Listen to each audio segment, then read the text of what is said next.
ಧಿಕ್ಕಾರ ಅಂದು corona warriors.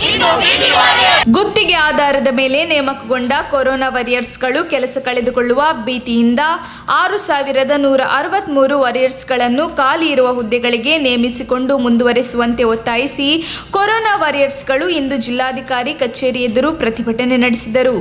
ಈ ವೇಳೆ ಮಾತನಾಡಿದ ಕೊರೋನಾ ವಾರಿಯರ್ಸ್ಗಳು ಕೋವಿಡ್-19 ತುರ್ತು ಪರಿಸ್ಥಿತಿಯಲ್ಲಿ ಫಾರ್ಮಸಿ ಅಧಿಕಾರಿಗಳು, lab technician, staff nurse, PHCO, group D, swab collector, data entry operator ಹಾಗೂ ಇತರ ಸಿಬ್ಬಂದಿಗಳನ್ನು ಗುತ್ತಿಗೆ ಆಧಾರದ ಮೇಲೆ ನೇಮಕ ಮಾಡಿಕೊಳ್ಳಲಾಗಿತ್ತು.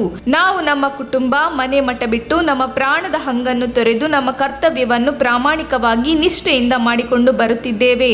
ನಮ್ಮ ಜೊತೆಯಲ್ಲೇ ಸೇರಿದ ಕೆಲವು ಆರೋಗ್ಯ ಸಿಬ್ಬಂದಿಗಳು ಪ್ರಾಣ ಭಯದಿಂದ ಹಾಗೂ ಕೊರೋನಾ ಮಹಾಮಾರಿಗೆ ಹೆದರಿ ಅರ್ಧಕ್ಕೆ ಕೆಲಸವನ್ನು ಬಿಟ್ಟು ಹೋದರು.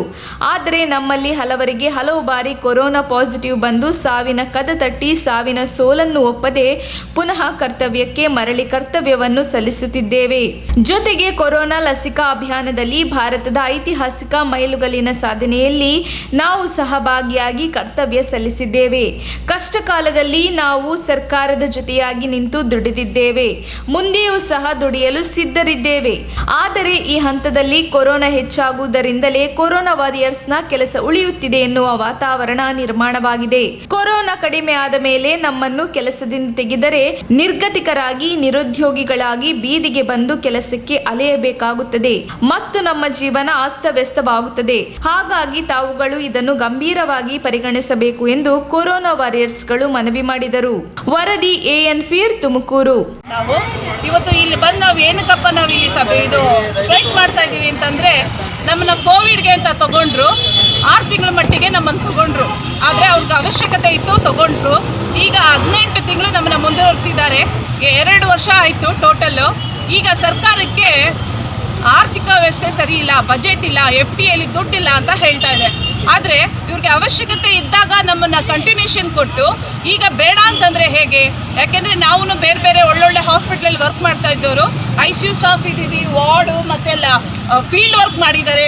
ಮಕ್ಕಳು ನೋಡಿ, ಮಕ್ಕಳನ್ನ ಇಟ್ಕೊಂಡು ನಾವೆಲ್ಲ ಡ್ಯೂಟಿ ಮಾಡಿದ್ದೀವಿ. ನಮ್ಮ ಮಕ್ಕಳನ್ನೆಲ್ಲ ಬಿಟ್ಟು ವರ್ಷ ನಾವು 1 ವರ್ಷವರೆಗೂ ನಾವು ಹಾಸ್ಟೆಲಲ್ಲಿ ವರ್ಕ್ ಮಾಡಿದ್ದೀವಿ, ಆಯಿತಾ? ಯಾಕೆಂತಂದರೆ ಕೊರೋನಾ ಅಂದರೆ ಏನು? ಆ ಪೇಷಂಟು ಸಾಯ್ತಾನೆ. ಮತ್ತು ಕೊರೋನಾ ಅಂತಂದರೆ ಕಮ್ಯುನಿಕಬಲ್ ಡಿಸೀಸ್, ಅಂತಂದರೆ ಒಬ್ಬರಿಗಿಂತ ಒಬ್ಬರಿಗೆ ಹರಡುತ್ತದು ಅಂತ ಗೊತ್ತಿದ್ರೂ ನಾವು ಸೇವೆ ಮಾಡಿದ್ದೀವಿ. ಇಷ್ಟ ಮಾತ್ರ ಅಲ್ಲ, ನಾವು ಬಂದಿರೋದು 3,000ದಿಂದ 4,000ವರೆಗೂ ಕುಟುಂಬಗಳು ಇವತ್ತು ಬೀದಿಗೆ ಬಿದ್ದಿದೆ. ಏನಕ್ಕಪ್ಪ ಕಾರಣ ಅಂತಂದರೆ, ಈಗ ಸರ್ಕಾರ ಏಕಾಏಕಿ ನಮ್ಮನ್ನು 31/3/2022ರಲ್ಲಿ ನಮ್ಮನ್ನು ರಿಲೀವ್ ಮಾಡಿತು. ಇವತ್ತಿಗೆ 4 ದಿವಸ 5 ದಿವಸನಪ್ಪ